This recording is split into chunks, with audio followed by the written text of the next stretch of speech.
উপজেলা নির্বাচন শান্তিপূর্ণ করতে আইনশৃঙ্খলা রক্ষাকারী বাহিনী, প্রশাসন এবং অন্যান্য বিভাগ ব্যবস্থা নিয়েছে বলে জানিয়েছেন নির্বাচন কমিশনার মোহাম্মদ আলমগীর। দুপুরে নারায়ণগঞ্জ জেলা প্রশাসকের সম্মেলন কক্ষে উপজেলা নির্বাচন উপলক্ষে জেলার রিটার্নিং অফিসার, সহকারী রিটার্নিং অফিসার, আইনশৃঙ্খলা রক্ষাকারী বাহিনীর সাথে মতবিনিময় সভা শেষে সাংবাদিকদের একথা বলেন তিনি। জেলা প্রশাসক মোহাম্মদ মাহমুদুল হকের সভাপতিত্বে বৈঠক হয়। ইসি আলমগীর বলেন, কোনো অপশক্তির কাছে ইসি মাথা নত করেনি।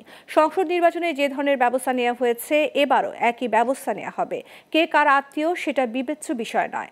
বিবেচ্য বিষয় হলো প্রার্থী কিনা, আর প্রার্থীরা আইনি সমান অধিকার পাবে। আমাদের নির্বাচনের সাথে সংসদ, আইন শৃঙ্খলা রক্ষাকারী বাহিনী, আমাদের প্রশাসন, আমাদের নির্বাচন কর্মকর্তা এবং অন্যান্য বিভাগে কি ব্যবস্থা তারা নিয়েছেন এ পর্যন্ত, সেটা ওনাদের কাছে আমরা শুনলাম। এরপরে আমাদের কমিশন কি চাই, আমরা যে একটা সুষ্ঠু এবং শান্তিপূর্ণ নির্বাচন চাই, নিরপেক্ষ নির্বাচন চাই, সেই বিষয়ে আমাদের যে বক্তব্য সেটা আমরা ওনাদের কাছে দিয়েছি।